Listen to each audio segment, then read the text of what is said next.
రే పాపంరా, వెన్నెల చాలా మంచి అమ్మాయి. తనని ఎందుకురా కష్టపెడుతున్నావు? తనకి మించిన మంచి అమ్మాయి మనకెక్కడ దొరుకుతుంది చెప్పు? నాకసలు పెళ్ళే వద్దని చెప్తున్నానమ్మా. ఎందుకొద్దు? ఇలాగే బ్రహ్మచారిగానే ఉండిపోదాం అనుకుంటున్నావా? చెప్పు. నువ్వు సన్యాసం తీసుకోవడానికేనా నిన్ను కనిపెంచింది? రే రవి, మన వంశం ఆగిపోతే ఎలారా? అమ్మా ఆపమ్మా. నీకేంటి, నేను ఇప్పుడు పెళ్లి చేసుకోవాలి అంతే కదా? సరే, నేను పెళ్లి చేసుకుంటాను.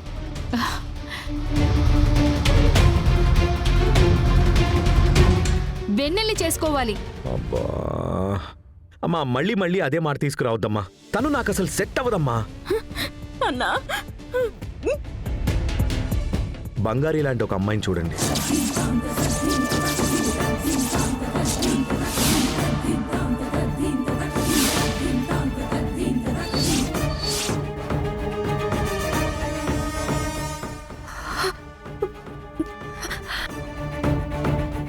అయిపోయింది. నా కొడుకునేదో మాయ చేసింది. ఇందుకేనా ముందు పెళ్ళొద్దు అంటున్నావు నువ్వు? మీనా, అల్లుడు పెళ్ళొద్దు అని అంటం లేదు, వెన్నెలతో వద్దు అంటున్నాడు. ఈ ఇంట్లోకి వచ్చిన రోజే నేను అనుకున్నానే ఇలాంటిదేదో ఒకటి జరుగుతుందని. నిన్నసలు అమ్మా, ఇప్పుడు ఎందుకమ్మా బంగారీని తిడుతున్నావు? చూడండి, దాన్నొక్క మాట అంటే ఎంత కోపం వస్తుందో ఈయనకి. మరేంట్రా, తల్లాంటి అమ్మాయి కావాలి అని చెప్పావుగా, అంటే తన మీద నువ్వు మనసు పారేసుకున్నావా? తప్పుగా మాట్లాడదమ్మా. నేను ఒక ఎగ్జాంపుల్గా చెప్పానంతే. మీలో బంగారీ గురించి ఎవరైనా తప్పుగా మాట్లాడితే నేను ఊరికే చూస్తూ ఉండాలని చెప్తున్నా. నేను ఒక ఎగ్జాంపుల్గా చెప్పానంతే. మీలో బంగారీ గురించి ఎవరైనా తప్పుగా మాట్లాడితే నేను ఊరికే చూస్తూ ఉండాలని చెప్తున్నా.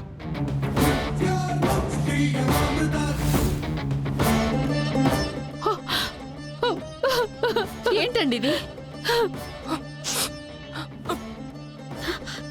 హే వెన్నెలా, ఏయ్, వెన్నెల, వెన్నెల! అమ్మ వెన్నెల, నేను చెప్పేది వినమ్మా. వెన్నెల, ఆగు! ఝాన్సీ అమ్మా, నాకేం అర్థం కావడం లేదమ్మా. నాకంతా అర్థమైంది.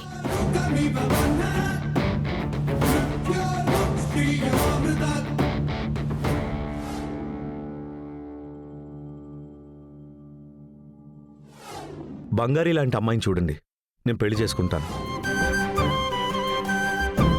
బంగారీ గురించి తప్పుగా మాట్లాడారో నేను ఊరికే చూస్తూ ఉండని చెప్తున్నా. అమ్మా, కాఫీ తీసుకోండి. మణి, చెప్పండమ్మా. ఇవాళ రవి మాట్లాడింది నువ్వు విన్నావా? అన్నీ విన్నానమ్మా. ఏం మణి? అమ్మా, ఇప్పుడు నేను నిన్నొక విషయం అడుగుతాను, సరిగ్గా చెప్పు. అడగండమ్మా.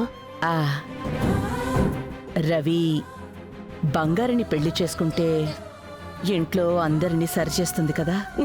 ఖచ్చితంగా సెట్ అయిపోతుందమ్మా. ఈ ఇంట్లో మన కంపెనీలో పనిచేసే ఒక అమ్మాయిగా ఉన్నప్పుడే ఇన్ని విషయాలు మార్చగలిగిందంటే ఈ ఇంటి కోడలిగా వస్తే అప్పుడు ఇంకెన్ని మార్పులు వస్తాయి? ఎక్కడా చిన్న తప్పు కూడా జరగదు. కానీ అందులో చిన్న ఇబ్బంది ఒకటి ఉందమ్మా. ఏంటి? రవిబాబు పెళ్ళే చేసుకోనంటున్నాడే. బంగారీ లాంటి ఒక అమ్మాయి ఉంటే చేసుకుంటానని చెప్పాడు కదా వాడు. అవును, ఎందుకు చెప్పాలి? జరుగుతున్నవన్నీ చూస్తుంటే వాడే వచ్చి నాకు బంగారీతో పెళ్లి చేయండని చెప్తాడు చూడు. చెప్తే సంతోషమే కదమ్మా. ఈ ఇంట్లో ఇంకో ఝాన్సీదేవి కోడలి రూపంలో వచ్చినట్లుగా ఉంటుంది. ఏమంటున్నావు? అవునమ్మా, బంగారీలో మీ గుణాలు చాలా ఇమిడి ఉన్నాయమ్మా. అందుకనే ఈ ఇంట్లో ఎవ్వరికీ కూడా బంగారీ అసలు నచ్చడమే లేదు. బంగారీ నిజంగానే బంగారం. తనని కన్నవాళ్ళు పుణ్యం చేసుకునుండాలి. ఆ బంగారీ మీ మనవరాలే కదమ్మా, మరెలా ఉంటుంది? మీరు ఆశపడినట్టుగానే బంగారీ ఇంటికి కోడలిగా వస్తే మీ కుటుంబం మళ్ళీ ఒకటవుతుందమ్మా. నేను ఎన్నో రోజులుగా మనసులో దాచుకున్న విషయాన్ని రవి ఈరోజు బయట పెట్టేశాడు. నాకివాళ చాలా ప్రశాంతంగా ఉంది. నాలో ఎంతో కొత్త నమ్మకం వచ్చింది.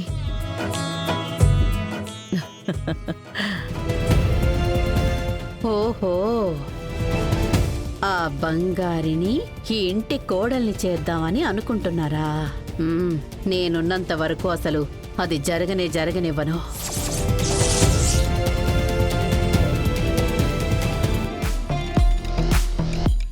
ఏం జరిగినా సరే ప్రాణాలే పోయినా పర్వాలేదు. బావనే నాకు మొగుడు. బావ నా మెడలో తాళి కట్టే తీరాలి. దానికోసం నేను ఎంత దూరమైనా వెళతాను.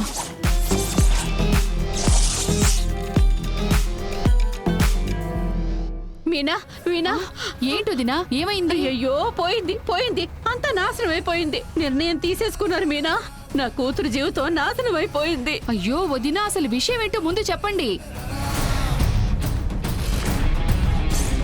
రవి, బంగారిని పెళ్లి చేసుకుంటే మొత్తం కుటుంబం అంతా సెట్ అయిపోతుంది కదా. జరిగినవన్నీ చూస్తే ఒకరోజు వాడే వచ్చి నాకు బంగారినిచ్చి పెళ్లి చెయ్యండి అని చెప్తాడు చూడు. నేను ఇలాంటిది జరుగుతుందని ఎప్పుడు అనుకున్నాను. అది ఈ ఇంటిని చెడగొట్టడానికే వచ్చింది. అత్తయ్యతో చెప్తే ఏ మార్పు ఉండదు. ఈ బంగారిని వదిలే సమస్య లేదు.